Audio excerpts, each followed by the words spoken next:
Good evening all. Today our class is about fibula bone. Our class is about fibula bone, and fibula bone is completely, and that means both upper end as well as lower end is important for 5 marks together. These two concepts together includes in 5 marks. Now coming to the point, let us start the concept. See, this fibula bone is lateral. It is a lateral and smaller bone of the leg. Okay, it is the lateral bone of the leg, and tibia is the medial bone, as well as it is homologous with the ulna bone. It is homologous with ulna bone. Next, and that means while studying about the fibula, we have to compare this bone with this ulna. Okay, next, side determination. Side determination is almost same as that of anatomical position. The upper end or header, this part is upper end or header, is slightly expanded in all the directions. That means it is slightly almost circular. That means it expands to the all the directions. Next, the lower end. This is the lower end. The lower end is also called as lateral malleolus. Lower end is also called as lateral malleolus. Is expanded anterior-posteriorly. That means anterior side as well as posterior side, and it is flattened from side to side. Side to side it is very flattened. Next, medial side of the lower end beards. This is the medial side. It beards a triangular articular facet anteriorly. On the anterior surface, this is the anterior surface, we can see a triangular articular surface. This rounds. This is the triangular articular surface anteriorly and a deep. Okay, next, coming to the anatomical position. Anatomical position is almost same as that of side determination. Next, features. This bone contains upper end, lower end as well as shaft.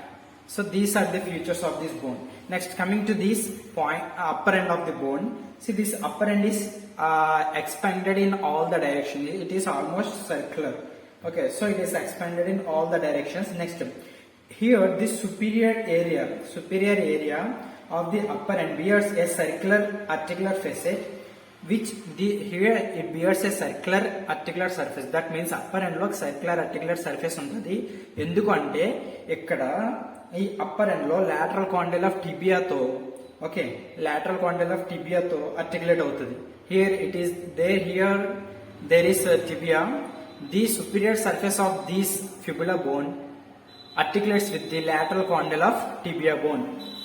Next, the apex of the head or styloid process projects upwards from its posterior lateral aspect. Next, neck. Neck is present just below the head. Okay,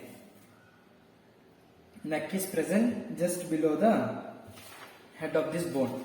Next, coming to this, this is how we have completed this upper end.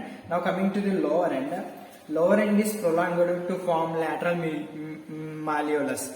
Lower end is prolonged to form lateral malleolus. This is lateral malleolus. Next, this lower end is also called as lateral malleolus. Next, its medial surface. That means here is the medial surface. This medial surface articulates with the thallus bone. This medial surface articulates with the thallus bone. Next, the tip of the lateral malleolus is 0.5 centimeters lower than medial malleolus. 0.5 centimeters lower than medial malleolus. Next, this lower end has 5 surfaces: anterior surface, posterior surface, lateral. 4 surfaces: anterior, posterior, lateral, and medial surfaces. This anterior surface is rough and rounded.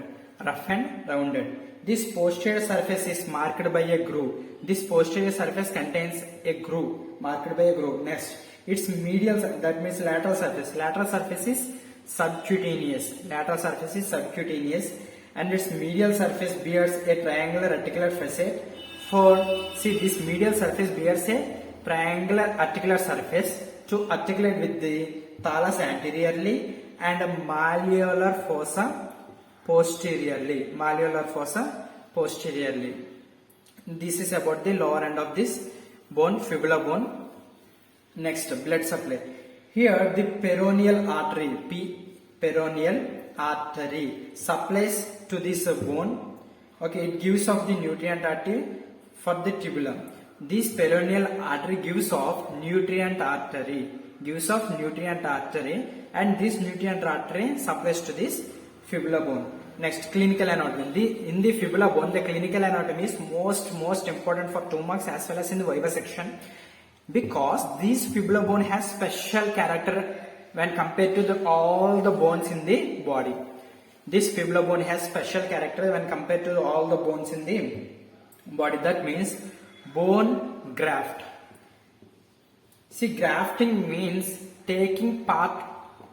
That means grafting means ఒక part లో ఏమైనా effect అయితే వేరే part లో వేరే ఒక organ నుంచి ఆ పార్ట్ తీసుకొచ్చి పార్ట్ లో పెట్టేదాన్ని గ్రాఫ్టింగ్ అంటాం. For example, the grafting is mostly used for plants. That means for rose plant, take a part from the rose plant and attach this with this hibiscus. If for example attach with the hibiscus, this process is called grafting. That means ఒక plant లో ఒక part ని తీసుకొని వేరే plant లో కి attach చేస్తే దాన్ని గ్రాఫ్టింగ్ అంటాం. Here, if any bone in the body is affected or damaged because of some accidents or any cases, this fibula bone is used for the grafting process. That means we can take the part of this fibula bone and we can keep that part in the affected part. I hope you understood. ఈ fibula bone లో part తీసుకుని effect అయిన bone part లో మనకు కలిపితే ఆ bone formation జరుగుతుంది, fibula bone కూడా ఫార్మేషన్ జరుగుతుంది.